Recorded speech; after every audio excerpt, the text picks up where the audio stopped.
as much as possible. I think the Nigerian Army that is doing a very human job, I must say, because again, I work with them, we see what they do, and we see what happened to them in the war front, theater of operation. Then I think they need to do more for them to be able to do this. Then lastly, is also the question of lack of intelligence problem. You see, before these people come, they must have made plans, everything. They must have resorted to do this, how we will strike, this is what we will go. They move, they go through some places. The question is, don't we have checkpoints before they get there? You know what happens if you get to the military formations? So these are the things I think we just need to address, and they need to do more for us to be able to have a safer Nigeria in the year 2025. Okay, Prof, are we going to say that there is a mole in the military? Because I know that some years back there was speculations that some of these bandits were actually being sponsored by some persons in power. Are we going to say there is a mole? Because for them to have the effrontery, the plan, the tactical advantage and everything to have actually struck this military base, what are we going to say? Is it that there's a mole in the military? Yes, thank you so much. As a researcher, I don't thrive so much on facts that are not before me, or that are not really defined. Yes, in the past, we heard that, and of course, we also know that the bandits and the terrorist group have a kind of people giving them information. So in a way, this is a theory which of course cannot just be wished away and say, no, it's not correct. But even if it is so, even if it's not correct, the question is we are having result, effect of it. So what we need to do again, as I said, is that the security agencies need to go back, especially the army. Unfortunately, the role the army is supposed to play in Nigeria is to guard against external aggression. But right now, they are even working against talking about internal aggression. So it's like the army itself is overwhelmed, I must say this. And of course, the personnel are overwhelmed, I must say this. And of course, they are going through also a kind of a mental health issues, I must say this. And they are human beings, as I said, at the same time, but we need to do more. So we cannot really rule out in total or comprehensively the question of a mole there. But even at that, we just need to further interrogate that. Okay, if this military personnel are being fatigued, like you said, isn't it a call for the government to look into getting more hands for us? I mean, like earlier, my colleague said, in these areas, is it that we do not have the police, we do not have the JTF, we do not have other law enforcement agencies that could actually aid in some of these problems? Yes, yes. I think we just need to have more of these people going into the army, going to the security, the police, and so on. As you said, they are fatigued. The question of hunger, eaters, and so many things. Even when they are in the military operations, go for military operation rather. So they need to get more hands, more personnel.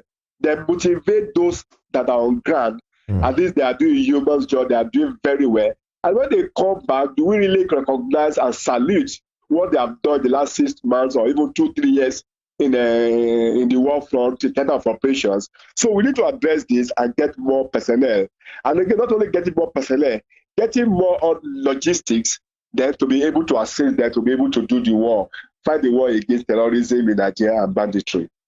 Also, okay, Prof, being that you talked about these people are hungry, these people are tired and all the rest, are we in any way insinuating that the government is not actually providing enough support for them in parts of care, like food, enough food, water, healthcare, welfare, like in general?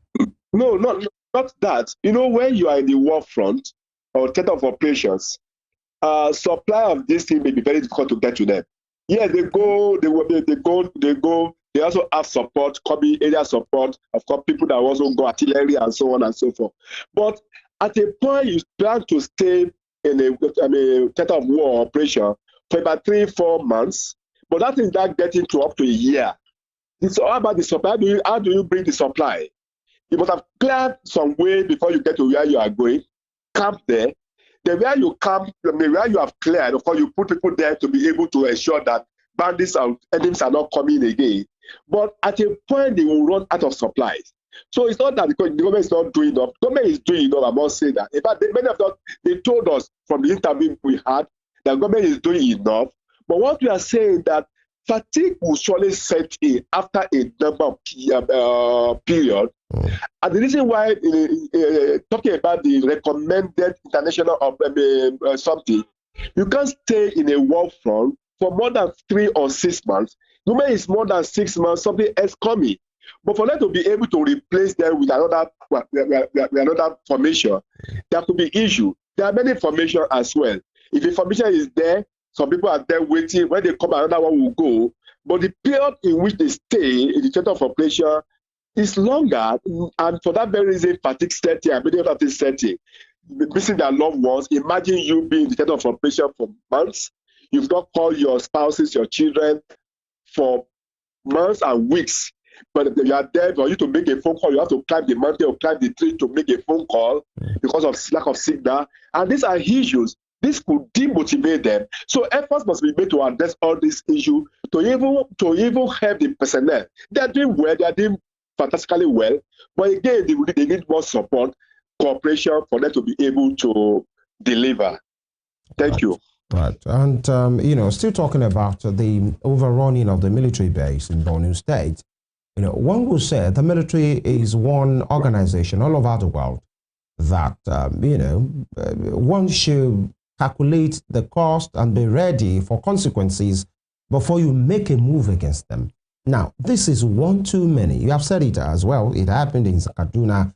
It has happened in the FCT, in Abuja. It has happened even in the Northeast a couple of times. Now, either it's Lakurawa or ISWAP or a group loyal to ISIS or Boko Haram, any of these guys, for them to make this move against the army, because one thing is this, for the purpose of explanation and the people watching, it's another thing for it to be an ambush. That means they were waiting somewhere and they lay ambush.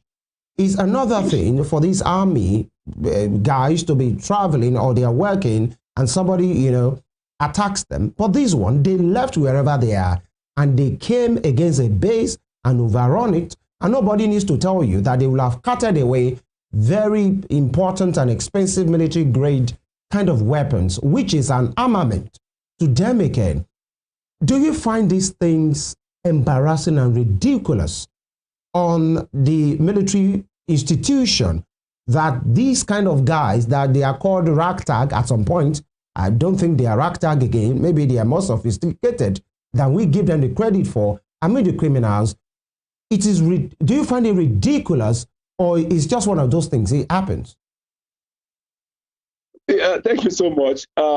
Yes, it happens, but it's also very, very ridiculous and also very, very embarrassing.